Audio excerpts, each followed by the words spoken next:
Monday Night Raw kicks off with the three hardest members of the Judgment Day in the ring for a promo. Because it's a WWE show in 2023, so you need to put the Judgment Day on it. I like the Judgment Day as much as the next guy, but Jesus Christ, they get a dedicated hour every show. I mean, they're even invading NXT now. They introduced Dominic Mysterio as the hottest man Rhea knows, Buddy Murphy's crying in a corner somewhere. While the crowd stops Dominic getting a word out with their loud boos, Kevin Owens and Sami Zayn come out, and Sami challenges Dom to a match tonight for the NXT North American Championship. Rhea accepts on Dom's behalf, but I don't think Dom wanted to defend the title tonight. Becky Lynch is out next for her match with Zoey Stark. Stipulation here is that if Becky wins, she gets a match with Trish Stratus at SummerSlam, but if Becky loses, she must get an I Love Trish tattoo?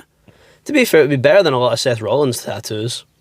Anyway, it's a good match, but the finish comes when Becky catches Zoey springboarding off the ropes and hits the manhandle slam for the 3 count.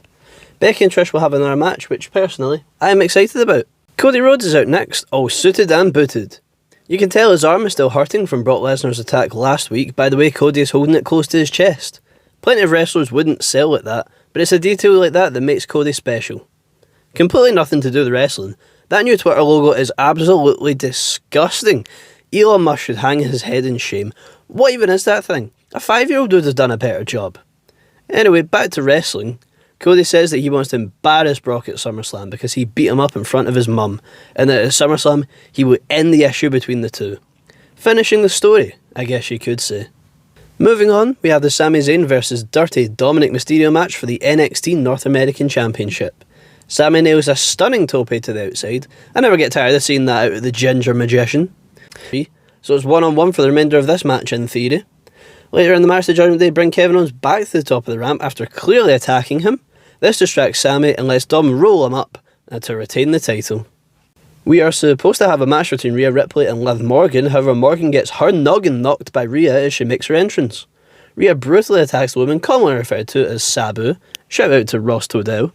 She gets thrown into the barricade, she gets thrown into the ring post, and gets dropped by Rhea in the ring with a headbutt before Rhea traps Liv's arm in a chair and stomps it before posing with the title. The attack was brutal, but I think we can all agree, anything to see Mami pose. Ricochet is out next, where he will try for the first time in 5 years to cut a good promo. I'm not saying Ricochet is bad on the mic, but I've heard better promos from geese. To summarise, Ricochet says Logan Paul doesn't respect the business he dedicated his life to, and challenges Logan Paul to a match at SummerSlam. Logan blindsides Ricochet and accepts his challenge. He calls a fan a virgin, and Ricochet dropkicks him with a super kick that would make the Young Bucks jealous. Trevor, we are pals, so I call Ricochet Trevor, then hits a shooting star press to the Maverick and takes the upper hand. I'm actually really excited for this match. I think it could steal the show at SummerSlam if they let them go crazy and do as many flips as they want. In a backstage interview, Logan calls Ricochet bald, so no doubt Trevor will be blocking him on Twitter now. Or X, or whatever Elon wants to call it this week. Apollo Crews is still employed as he goes one-on-one with Senor Money in the Bank Damian Priest. Priest wins with the South of Heaven in a quick match. It's better than the usual booking of a Money in the Bank winner where they just lose all the time, so I guess we can't complain too much. We have a face-to-face between the Intercontinental Champion Gunther and his SummerSlam challenger Drew McIntyre. Gunther calls Drew a failure because he lost at Clash at the Castle and he lost at WrestleMania. Drew says he will beat Gunther because it's a singles match and not a triple threat like at WrestleMania. This back and forth leads to us getting Drew versus Ludwig Kaiser. The best part about this match was Corey Graves on commentary doing a vaguely racist Kaiser impression that sounded more like Arnie than anything. Take that off your bingo card for the year. Some mildly offensive commentary on Raw. Drew wins with a Claymore but gets attacked by Imperium after the bell. Matt Riddle makes the save wearing just jeans and a hat. No shoes. No segment of the night, we have the contract signing between Finn Balor and Seth Rollins to make their SummerSlam rematch official. Got to give some love and credit to the outfit choices. Finn the heel is in dark colours, whereas Seth, the face, is in light colours. A right touch. Seth signs the contract first with no hesitation, but Balor does hesitate.